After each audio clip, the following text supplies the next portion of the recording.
नमस्कार दोस्तों, मैं गोपाल राजपूत करण, आपका दोस्त, आपका साथी, एक बार फिर दिल्ली के जंतर मंतर पर आपका स्वागत करता हूँ। यहाँ पे आप देख सकते हैं कि अंदर बुंदेलखंड के राज्य से जो समितियाँ हैं, बुंदेलखंड राज्य समिति, बुंदेलियों की बड़ी आवाज़ विनय खरे जी, जो कि बुंदेलखंड विकास समिति के राष्ट्रीय महामंत्री है, वो भी पहुँचे हैं। उन्होंने अपनी बात रखी। अब हम आपकी बात सुन। दो लाइनें याद आती हैं, भरा नहीं जो भावों से बैठी जिसमें रसधार नहीं, वो हृदय नहीं है पत्थर है जिसमें स्वदेश का प्यार नहीं। आज अगर आप लोग यहाँ एकत्रित हुए हैं तो इस बात की गवाही है कि आपको अपनी मातृभूमि से कितना प्रेम है। मैं लगता हूँ कि दिल्ली में, मुंबई में, बड़े बड़े नगरों में रहने वाले किस तरह से उनका टाइट शेड्यूल होता है, हम नहीं रह पाते हैं, लेकिन आपके अंदर एक बहुत बड़ी पीड़ा थी अपनी मातृभूमि के प्रति। आपको एक कर्तव्य बोध था इस बात का, आप सोचेंगे प्लीज, आपका एक कर्तव्य बोध था, आपके दिल में था, आपके मन में बहुत बड़ी पीड़ा थी, वो थी अपनी मातृभूमि के प्रति, मातृभूमि यानी बुंदेलखंड के लिए। जैसा कि मैं सुन रहा हूँ कि आदरणीय महोदय महाराज भी बता रहे थे बहुत अच्छी बात कि राज पुनर्निर्माण आयोग के 56 में हमारे जो टुकड़े थे, एक बाकी दो अलग अलग टुकड़े कर दिए।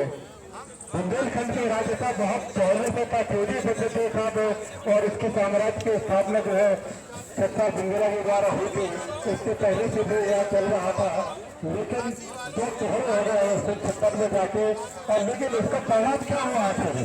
हमारी आर्थिक क्षति, हमारी गरीबी में बढ़ोतरी और कितना, और ये आज का जो आंदोलन है वो इसलिए नहीं है कि केवल राज्य निर्माण का होना है।